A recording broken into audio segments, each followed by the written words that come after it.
Au cœur de la campagne ligérienne, Vers-sur-Loire. C'est sur ces terres viticoles qu'est installé le domaine du Rôti. L'exploitation familiale depuis 1954 compte aujourd'hui 240 hectares de terre, dont une trentaine dédiés à la vigne, ainsi qu'un cheptel de 110 vaches limousines.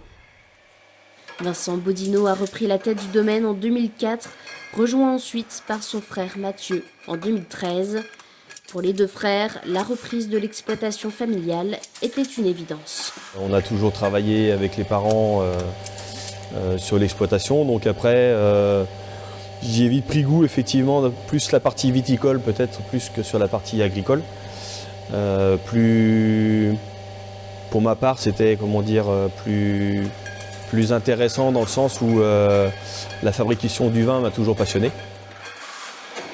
Mon père a toujours été de l'avant. Donc il a toujours évolué dans le sens où il le souhaitait pour que l'exploitation soit viable et puisse être reprise par nous. Donc il a toujours évolué dans ce sens-là. C'est pour cette raison que le domaine s'est lancé il y a 8 ans dans les énergies renouvelables. Pour cela, c'est vers l'énergie solaire qu'il se tourne. Un premier bâtiment agricole doté de panneaux photovoltaïques est construit, puis un deuxième, un troisième et enfin un quatrième a vu le jour il y a 1 an et demi. On avait besoin de bâtiments en premier lieu et la production d'électricité nous payait le bâtiment.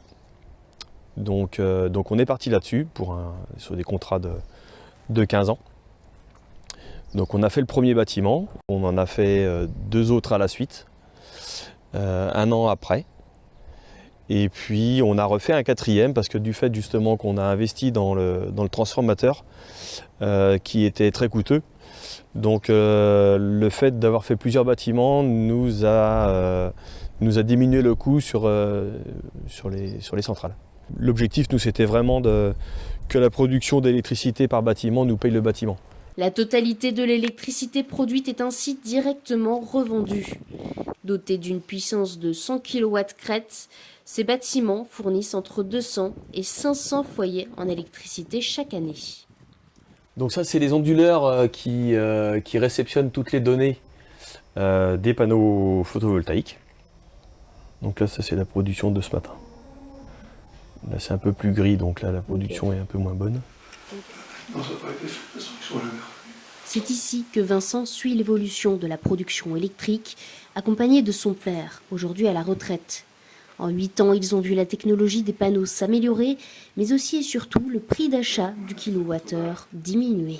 Aujourd'hui, on tourne à 21 centimes, peut-être la première centrale, alors que au début, c'était 60 centimes. Hein. Par contre, le prix de la centrale était beaucoup plus onéreux, mais bon, ils s'y retrouvent, hein, les gars. Et je crois que l'Europe payait des taxes, d'ailleurs, dont la France devait des taxes au niveau de l'Europe, parce qu'on était en retard sur les panneaux photovoltaïques. C'est pour ça qu'ils ont, à mon avis, pour inciter les Français à installer des panneaux, ils ont mis la barre assez haute. Après, ils se sont rendus compte que bon, il faut baisser l'agriculture, le bien-être animal et tout. On a besoin de bâtiments pour stocker les animaux, le fourrage et tout, donc ils pourraient encourager encore plus. Si cette technologie devra encore évoluer ces prochaines années, ces exploitants en sont convaincus. Faire le choix du photovoltaïque, c'est aussi le choix de transmettre une agriculture pérenne et durable aux générations futures.